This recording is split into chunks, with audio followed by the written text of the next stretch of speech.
ठीक है, तो अभी हमने सबसे पहले प्रश्न किया था कि ये मैंने अगर ये चौक फेंका और ये नीचे गिर गया, ठीक है, तो ये नीचे क्यों गिर गया? सर जी यहाँ पर क्योंकि पृथ्वी में ना सर जी ग्रेविटी है।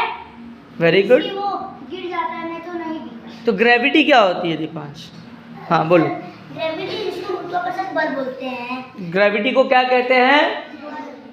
कौन सा बल? गुरुत्वाकर्षण बल। गुरुत्वाकर्षण बल। ठीक है, ये गुरुत्वाकर्षण बल क्या करता है? सर ये जैसे कि हम लोग धरती में जैसे एक चुंबक होता है। हाँ। तो चुंबक के जैसे अगर लोहे में उसको सटाएंगे तो चिपक जाता है। हाँ। वैसे ही कि ये गुरुत्वाकर्षण बल इतना पावरफुल है ना कि इंसानों को पीछे खड़ा करता है। इंसानों को ठीक से खड़ा करता है। ओके, और अगर ये नहीं होता तो हम क्या कर होते फिर? और क्या होते? उड़ते ना। अच्छा, कैसे उड़ते? कहाँ उड़ते हैं फिर? तब कहाँ उड़ते हैं? ऊपर उड़ते। ठीक है, आसमान में उड़ सकते थे ना हम लोग। और क्या? तो ये चांद पर जब जा रहे हैं यहाँ से, तो रॉकेट क्यों लगता है? क्योंकि बताएं। हाँ, सर बोलने दो इसको। राजवीर बता। सर जी हम लोग ऐसे जाएंगे ना वहाँ बिना रॉकेट के। हाँ। वहाँ पर सर जी ऑक्सीजन नहीं होता है। अच्छा, ठीक है, तुम बताओ। ठीक है, कोई बात नहीं, अब सुनो। रॉकेट से इसलिए जाते हैं क्योंकि वहाँ वो बहुत ऊपर होता है और रॉकेट में बहुत पावरफुल इंजन लगता है जिससे कि हम लोग जल्दी से पहुँच जाते हैं। तो उस पे इसमें गुरुत्वाकर्षण बल होता है पर लेकिन बहुत कम होता है, जिससे कि अगर तुम बस उसके पास जाओ तो वो बस अपने अंदर खींच लेगा। कौन? जैसे गुरुत्वाकर्षण बल है। हाँ। उसके अंदर आपको खींच लेगा। हाँ। तो इसलिए हम लोग रॉकेट से जाते हैं। रॉकेट इतनी स्पीड में उसके गुरुत्वाकर्षण बल को संभाल लेता है और हम लोगों को चंद्रमा पे ले जा सकता है। चंद्रमा पर लेकर जा सकता है। ठीक है, चलो, इसमें जो कुछ है वो मैं अभी आपको और भी बताऊंगा, पर दीपांश ने तो बहुत कुछ बताया। ठीक है, तो होता क्या है कि हमने कोई भी चीज़ ऊपर फेंकी और वो कहाँ गिर गया? कहाँ गिर गया? जमीन पर गिर गया। ठीक है, वो क्यों गिर गया? क्योंकि धरती पर गुरुत्वाकर्षण नाम का एक बल होता है जिसे इंग्लिश में कहते हैं ग्रेविटेशनल फोर्स या ग्रेविटी। क्या कहते हैं? ग्रेविटी कहेंगे, ग्रेविटेशनल फोर्स कहेंगे, और हिंदी में कहते हैं गुरुत्वाकर्षण बल। इसकी खोज ना बेटा पहली बार इसको किसने देखा, मतलब किसने सोचा था? मतलब कहने पहले अभी जैसे अभी मैंने कहा कि अरे ऊपर फेंकने पर नीचे ही आ रहा है, पर पता नहीं था। आप बोले ना नजर आ जाता है, पर क्यों आ रहा है?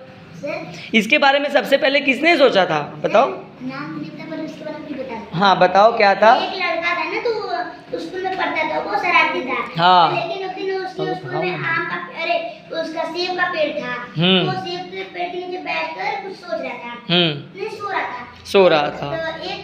तो एक सेब उसके सर पे गिरा। उसने सोचा कि ये सेब मेरे सर पे क्यों गिरा? हाँ। ये तो उड़ भी सकता था ना। हाँ। तो उसने सोचा कि धरती के अंदर ऐसी क्या चीज है हाँ। कि ये सेब मेरे अंदर ही है। फिर उसने सर गुरुत्वाकर्षण बल की खोज की। हाँ। ग्रेविटी। उस व्यक्ति का नाम था न्यूटन।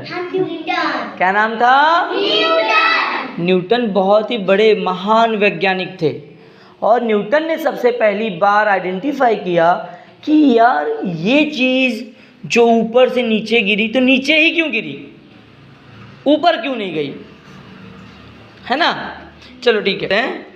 तो इस गुरुत्वाकर्षण बल की वजह से ही ये पूरी धरती अपनी सही जगह पर रुकी हुई है, और या कह सकते हैं कि अपनी कक्षा में वो सूर्य के चारों ओर घूम रही है।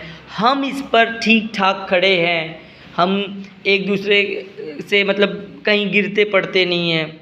ये सारी चीज़ें जो है ग्रेविटेशनल फोर्स या ग्रेविटी ही करती है, और हर ग्रह की अलग अलग ग्रेविटी है।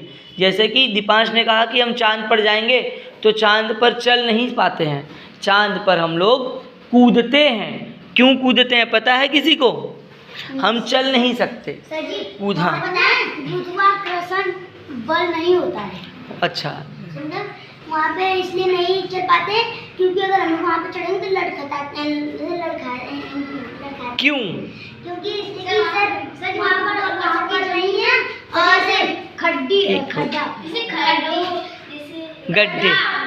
गड्ढे हैं बड़े बड़े ना चांद पर। ठीक है, तो बात हो रही थी कि पहले हम वहाँ पर चल नहीं कूदना होता है। वजह वहाँ पर गुरुत्वाकर्षण बल पृथ्वी के मुकाबले 6 गुना कम है। जो आप कह रहे थे 1 मीटर 2 मीटर, तो जैसे आप यहाँ पर एक बार में 1 मीटर कूदोगे, उतनी ही ताकत से, मतलब उतने ही फोर्स से आप चांद पर 6 मीटर चले जाओगे। या फिर यूं कहो, वजन में मैं आपको बताऊं तो अगर आप 10 किलो की एक बोरी अगर आप वहाँ लेकर के जाते हो, तो जितनी ताकत आपको वहाँ यहाँ 10 किलो की बोरी को उठाने में लगेगी, उससे 6 गुना कम बल प्रयुक्त होगा और आप उठा लोगे आसानी से। हाँ, या कहें कि 60 किलो की बोरी यहाँ पर है, तो वहाँ पर जाने के बाद वो 10 किलो की हो जाएगी, है ना। वो 10 किलो का ही वजन उसमें वजन आएगा। मास तो उसका वही बना रहेगा, उसका जो वेट होता है, द्रव्यमान वही होगा, वो नहीं बदलेगा। जो इतना गेहूं है उतना ही होगा, लेकिन उसका वजन हल्का भी नहीं होगा, वो वैसा ही होगा। पर चांद पर जाने के बाद अगर उसका वजन करोगे तो वो 6 गुना कम हो जाएगा। चलो ठीक है, हम लोग चांद पर पहुंचते हैं। अब कैसे चांद पर जाना है, तो अभी किसी ने कहा रॉकेट का यूज़ करना होता है, इसलिए हम ग्रेविटी की बात कर रहे थे कि धरती का जो गुरुत्वाकर्षण बल है वो किसी भी चीज़ को अपनी तरफ खींचता है, अपनी तरफ खींचता है। तो अब इतना जो स्पेसशिप भेजना होता है या कुछ भी चीज़ जब भेजनी होगी, तो वो अपने से धरती के गुरुत्वाकर्षण बल को पार नहीं कर सकता। इसे पार कराने के लिए रॉकेट की ज़रूरत पड़ती है। किसकी ज़रूरत पड़ती है? रॉकेट की। ठीक है, चलो बाकी का हम फिर इसके बाद बताएंगे आपको।